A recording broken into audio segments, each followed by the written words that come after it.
বিসমিল্লাহির রহমানির রহিম। প্রিয় শিক্ষার্থীবৃন্দ, অনলাইন ক্লাসে স্বাগতম। গত ক্লাসের পর আজকে আমরা 2.1 করব। দেখো 2.1 2 এর এ নম্বর দেওয়া আছে এ ভেক্টর ইকুয়াল টু এত, বি ভেক্টর ইকুয়াল টু এত, সি ভেক্টর ইকুয়াল টু এত। আমাদের নির্ণয় করতে হবে এ ভেক্টর গুণ ব্র্যাকেটের মাঝে B vector cross C vector. তাহলে প্রথমে আমরা ব্র্যাকেটের মাঝে কাজটা করব। B vector cross C vector নির্ণয় করার নিয়ম সবাই জানো। আই জে কে লিখবো প্রথম, তারপর বি ভেক্টরের সব আই জে কে সবগুলি বি ভেক্টরের 2 -1 1, সি ভেক্টরের সবগুলি 2 3 -2। এবার এটা আমরা বিস্তার করবো, বিস্তার সবাই জানো আশা করি। তারপর আমি একবার একটু দেখিয়ে দিচ্ছি। প্রথমে আই ভেক্টর লিখলাম, এই কলাম আর এই সারিটা বাদ যাবে। -1 আর -2 গুণ করলে 2, সূত্রে -3 এবং 1 গুণ করলে 3। এরপর যে লিখবো এই কলাম আর এই সারি বাদ, 2 আর -2 গুণ করলে -4, সূত্রে -2 এবং 1 গুণ করলে 2। এরপর প্লাস কে, এই কলাম বাদ আর এই সারি বাদ, 2 × 3 6, সূত্রে মাইনাস, এখানে আবার আছে মাইনাস, তাহলে মাইনাসে প্লাস হয়ে গেল, 2 × 1 2। এবার যোগ বিয়োগ করে লিখলাম। এখন এ কোস বি কোস সি নির্ণয় করব। এ কোসের দেখো প্রথমে আই জে কে লিখতে হবে, তারপর এ ভেক্টরের সহগগুলি 3 1 -2 লিখলাম। তারপর বি কোস সি কিন্তু আমরা এখানে নির্ণয় করেছি। এখানে সহগগুলি কত, -1 6 এবং 8 লিখলাম। তারপর আগের মতো বিস্তার করলাম। এই বিস্তার তোমাদের বোঝানোর কিছু নেই, আশা করি সবাই পাবো। এরপরে দেখো 2 নম্বর, এবি ভেক্টর দেওয়া আছে, এসি ভেক্টর দেওয়া আছে। এবি এবং এসি কে সামান্তরিকের সন্নিহিত বাহু ধরে ক্ষেত্রফল নির্ণয় করতে হবে। আবার বলছি, এবি ভেক্টর দেওয়া আছে এবং এসি ভেক্টর দেওয়া আছে।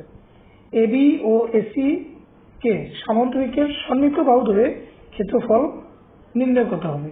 তাহলে এবি এবং এসি কে সামান্তরিকের সন্নিহিত বাহু ধরে ক্ষেত্রফল সমান কি, এবি কোস এসি ভেক্টরের মান।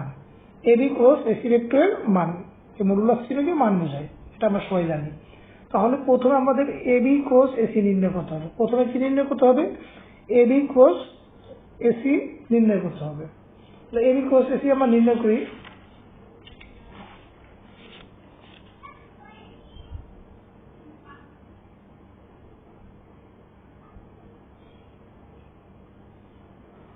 দেখো এবি কোস এসি প্রথম নির্ণয় করলাম।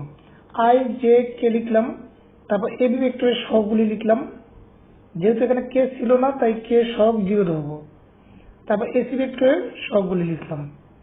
তারপর আগের মতো বিস্তার করলাম, এটা বোঝানোর কিছু নেই, সবাই আশা করি পাবো। যোগ বিয়োগ করে লিখলাম। এবার এবি কোস এসি ভেক্টরের মান কিভাবে নির্ণয় করব, আই এর সহগের স্কয়ার যোগ জে সহগের স্কয়ার যোগ কে সহগের স্কয়ার, এইসব করলাম। সুতরাং সামান্তরিক ক্ষেত্রফল সূত্রটা আবার লিখলাম। তারপর এটার মান কত পেয়েছি, 5√6, মানটা বসিয়ে দিলাম, শেষ।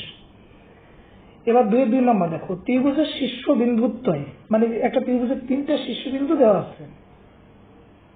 একটা ত্রিভুজের 3টা শীর্ষবিন্দু দেওয়া আছে, আমাদের নির্ণয় করতে হবে এর ক্ষেত্রফল। দেখো তাহলে মূলবিন্দু যদি ও ধরি, তাহলে এ বিন্দু অবস্থান ভেক্টর ও এ, আই যোগ 3j যোগ 2k। বি বিন্দু অবস্থান ভেক্টর ও বি, 2i যোগ -1 × j মানে -j প্লাস 1k, মানে শুধু কে লিখলেই চলবে।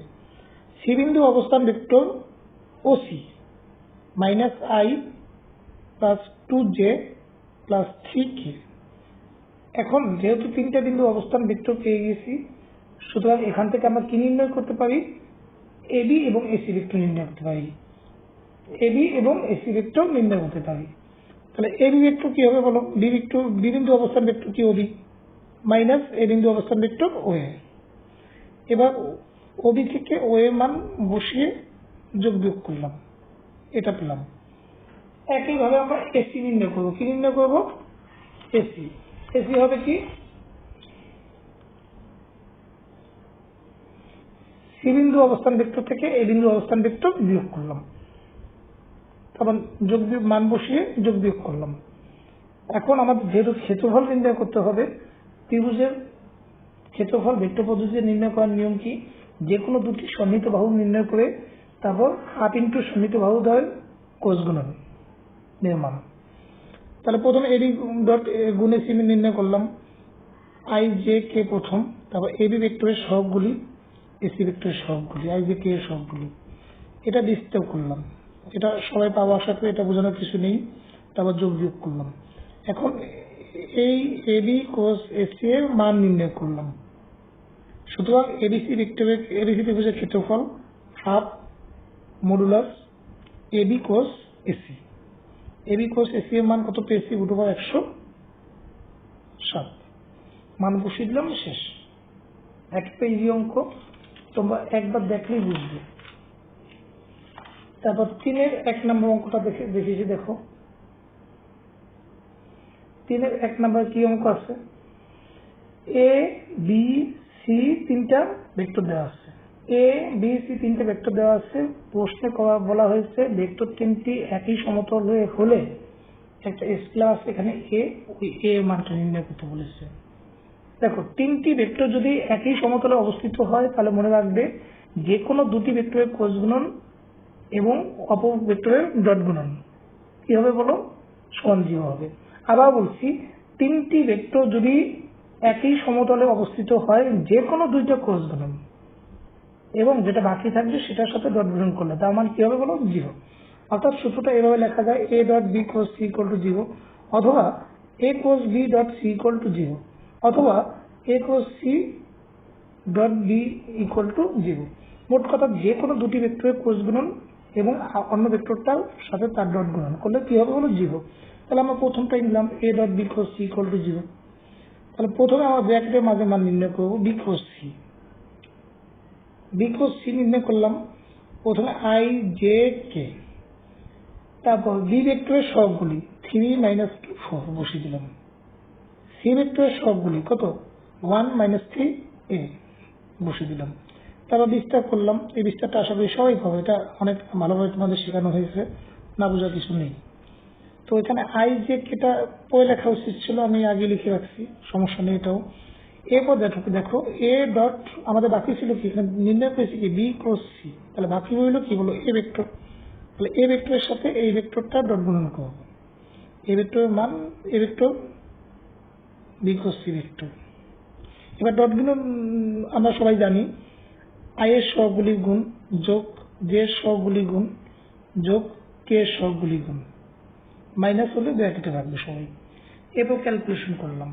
শর্তমতে এত ইকুয়াল টু কি 0, ওই যে প্রথম লাইনে লিখেছিলাম একই সমতলে হওয়ার শর্ত কি? A dot B cross C equal to 0। যেহেতু A dot B cross C আমরা এটা পেয়েছি, তার মানে শর্তমতে এটা ইকুয়াল টু 0। এরপর মান বসিয়ে দিলাম, তারপর ক্যালকুলেশন একেবারে ইজি, আশা করি সবাই পারবে। আর 3-এ 3টা অঙ্ক আছে মোট, আমি একটা অঙ্ক করে দিলাম। আর 2 নম্বর 3 নম্বর একেবারেই একই নিয়মের অঙ্ক, খুবই ইম্পর্টেন্ট একটা টাইপ। আশা করি সবাই 2 এবং 3 এই নিয়ম অনুযায়ী তোমরা করে নেবে। এবার আমরা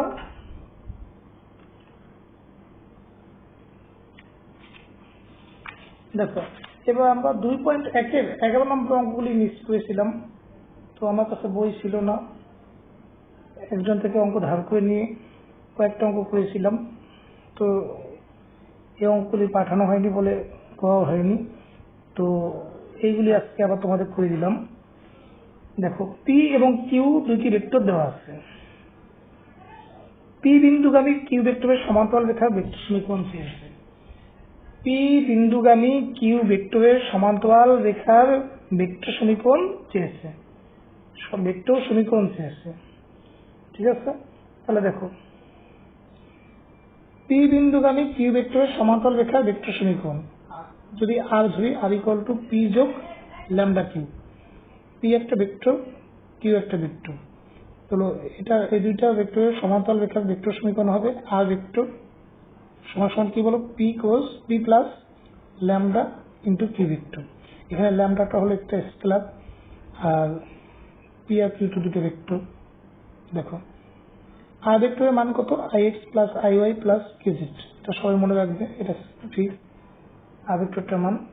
আর পি ভেক্টরটার মান বসিয়ে দিবে যোগ ল্যামডা ইন্টু কিউ ভেক্টরটার মান বসিয়ে দিবে। এবার আমরা আই এখানে 3, এখানে আই এর সব 3 ল্যামডা, আই কমন নিয়ে 3 প্লাস 3 ল্যামডা লিখলাম, প্লাস এখানে যে সব -3, এখানে যে সব -2 ল্যামডা আমরা কমন নিয়ে লিখলাম। একইভাবে এখানে কে সব কত 4, এখানে কে সব কত 4 ইন্টু এই যে ল্যামডা বাইরে আছে 4 ল্যামডা। উভয় পক্ষ থেকে আই জে কে সহগ সমীকৃত করে পাই। এখানে কার্টেসীয় সমীকরণও চেয়েছে, তাই আমরা এই যদি ভেক্টর সমীকরণ চাইতো তাহলে আমরা এই পর্যন্তই রেখে দিতাম। যেহেতু ভেক্টর সমীকরণ নির্ণয় করে আবার কার্টেসীয় সমীকরণও চেয়েছে, তাই এরপরে আমাদের করতে হবে আই জে কে সহগগুলি আগে নির্ণয় করতে হবে, দেখো সমীকৃত করতে হবে।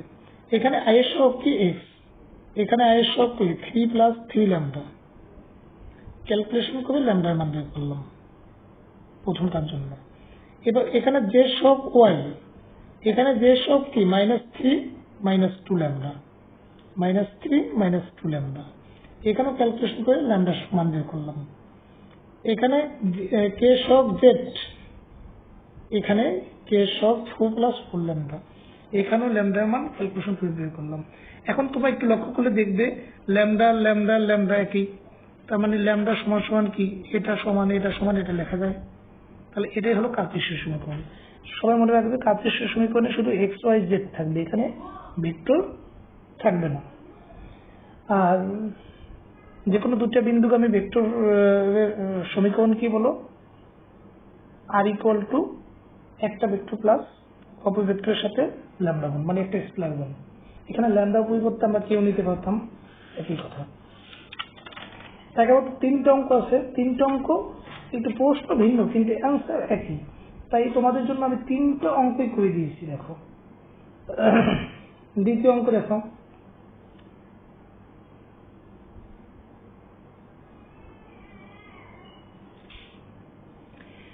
এখানে দুইটা ভেক্টর দেওয়া আছে, দুইটা ভেক্টর বিন্দুগামী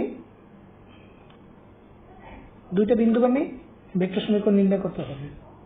তাহলে প্রথমে আমরা কি নির্ণয় করলাম, ধরে নিলাম এ বি দুইটা বিন্দু, যে দুইটা বিন্দু দেওয়া আছে তাকে আমরা একটাকে এ ধরলাম আর একটাকে বি ধরলাম, আর মূল বিন্দুটাকে কি ধরলাম ও, আর এ বি এর উপর যে কোনো একটা বিন্দু পি ধরলাম। এবি রেখা মানে কিন্তু শুধু এবি রেখা মানে এই পর্যন্ত না, এবি রেখা কিন্তু দুই দিকেই কি বলে চলমান। এখন পি বিন্দুটা বাইরে দিলে এবি রেখা বাইরে না, এটা বলা যায় এবি সরলরেখার উপরে অবস্থিত পি বিন্দু। তাহলে অবস্থান ভেক্টর ও এ সমান এ সমান সমান কি হবে বলো, ওই যে ভেক্টরটা দেওয়া আছে, ও বি সমান বি সমান যে ভেক্টরটা দেওয়া আছে লিখবে। তাহলে এ বি সমান সমান কি হবে, বি বিন্দু অবস্থান ভেক্টর মাইনাস এ বিন্দু অবস্থান ভেক্টর, মান বসিয়ে হিসাব করলাম। এখন এ ও বি বিন্দুগামী ভেক্টর সমীকরণ আর ইকুয়াল টু কি হবে বলো, A plus lambda into AB vector, কি ভেক্টর বলো AB vector, A plus lambda into AB vector. এখানে ল্যামডা হলো কি বলো যে কোনো একটি স্কেলার, এ ভেক্টর মান বসিয়ে দিলাম, ল্যামডা ইন্টু এবি ভেক্টর মান বসিয়ে দিলাম, হিসাব করলাম। এখানে আই এর সব কমন দিলাম, জে সব কমন দিলাম, কে সব কমন দিলাম, শেষ। এটাই ভেক্টর সমীকরণ যেটা চেয়েছে। এবার 11-3, এবার কিন্তু বিন্দুগুলি দেওয়া আছে তোমার ই পদ্ধতিতে স্থানাঙ্ক অবস্থায়, এ আর বি দুইটা বিন্দু দেওয়া আছে, এই দুইটা বিন্দুগামী ভেক্টর সমীকরণ চেয়েছে। এ বিন্দুর স্থানাঙ্ক দেওয়া আছে 1 5 2, বি বিন্দু স্থানাঙ্ক দেওয়া আছে 2 -3 4। তাহলে দেখো আগের মতোই এ বি উপর যে কোনো একটি বিন্দু পি ধরে নিলাম, আর ও কি বিন্দু বলো মূল বিন্দু। তাহলে ও এর সমান কি হবে বলো, অবস্থান ভেক্টর ও এর সমান হবে i plus 5j plus 2k, এটাকে এ ধরলাম। এটা তোমরা আগে ধরে নিবে, আমি লিখতে ভুলে গিয়েছিলাম এই জন্য পরে লিখলাম। বি বিন্দু অবস্থান ভেক্টর ও বি সমান বি ধরে নিলাম, তারপর ওটা বসিয়ে দিলাম। এখন এবি সমান সমান কি হবে, দেখো এবি সমান সমান কি হবে, OB minus OA, OB minus OA. মান বসিয়ে দিলাম, ক্যালকুলেশন করলাম। আগের মতোই এ ও বি বিন্দুগামী ভেক্টর বিন্দু সরলরেখা ভেক্টর সমীকরণ হবে। আমি ভেক্টর সমীকরণ কথাটা লিখি নেই। এ ও বি বিন্দুগামী সরলরেখা, এখানে লিখবে সরলরেখার পর ভেক্টর সমীকরণ R equal to A vector plus lambda into AB. Lambda into কি হবে বলো, এবি। এবার এ ভেক্টরের মান বসিয়ে দিলাম প্লাস ল্যামডা ইন্টু এবি ভেক্টরের মান বসিয়ে দিলাম। তারপর হিসাব গুণ করে দিলাম। তারপর আই এর শখ আলাদা কমন নিলাম, জে এর শখ আলাদা কমন নিলাম, কে এর শখ আলাদা কমন নিলাম। এই কমনটা আশা করি সবাই বুঝতে পারবে সহজে। তো অঙ্কগুলি সবাই বুঝবে, বুঝে বুঝে একটু করার চেষ্টা করবে। একবার না বুঝলে বারবার একটু ভিডিও টেনে দেখে লিখবে এবং বুঝে নিবে। যদি কারো সমস্যা থাকে তাহলে যখন অফলাইন ক্লাস হবে তখন কোশ্চেন করবে, আমি অ্যান্সার দেওয়ার চেষ্টা করব। তো নেক্সট আর একটা ক্লাসে আশা করি এই চ্যাপ্টার অঙ্কগুলি সব হয়ে যাবে। সবাই ভালো থাকবে আর মন দিয়ে একটু পড়াশোনা করিও সবাই, যেন পড়াশোনাটা থেমে না থাকে, সবাই যেন একটু এগিয়ে যেতে পারি এই লক্ষ্যে সবাই একটু চেষ্টা করবে। তো ভালো থাকবে সবাই, আল্লাহ হাফেজ।